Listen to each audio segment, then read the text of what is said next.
ఇదిగో నీవు అనుగ్రహ పరిపూర్ణురాలవు, నీకు శుభము అని ప్రకటించిందో ఆమె భయభ్రాంతులకు గురి అయింది. మొట్టమొదటిగా ఒక సామాన్యమైన స్త్రీగా ఆమె భయానికి గురి అయినది.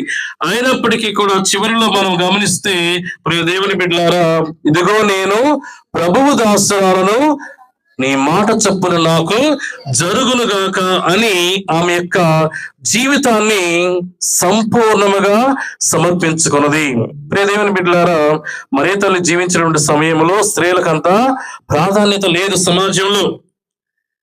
అందులో ఒక పురుషుని యొక్క ప్రమేయం లేకుండా గర్భవతి అవడం అంటే సమాజంలో అది అంగీకరించరానటువంటి విషయం. అటువంటి ఒకవేళ అలానే జరిగితే, వివాహం ముందు ఎవరైనా గర్భవతి అయితే వాళ్ళని రాళ్లతో కొట్టి చంపినటువంటి పరిస్థితులు ఆనాటి పరిస్థితులు. ప్రియ దేవుని బిడ్డలారా, అటువంటి సమయంలో కూడా దేవుని పట్ల ప్రగాఢమైనటువంటి విశ్వాసాన్ని ఉంచి ఆమె యొక్క జీవితాన్ని మరియ తల్లి సంపూర్ణముగా సమర్పించుకున్నది. ఆమె యొక్క అంగీకారము ఆమె ఉంది కాబట్టే లోకరక్షకుడు ఆమె ద్వారా ఈ లోకంలోనికి వచ్చి ఉన్నాడు. అంటే ప్రియ దేవుని బిడ్డలారా, దేవుడు ఈ లోకాన్ని రక్షించాలి అని తలంచినప్పుడు ఎవరిని ఎన్నుకోవాలి, ఎవరి ద్వారా నా కుమారుని ఈ లోకానికి పంపించాలి అని తలంచినప్పుడు ఆయన దృష్టి ఎవరి మీద పడింది?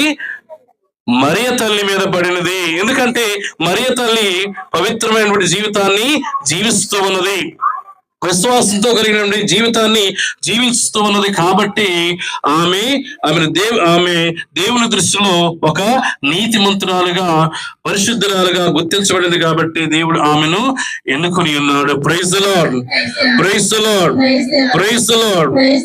ఆమె పుట్టుకతో మనకి రక్షకుడు ఈ లోకంలో జన్మించి ఉన్నాడు.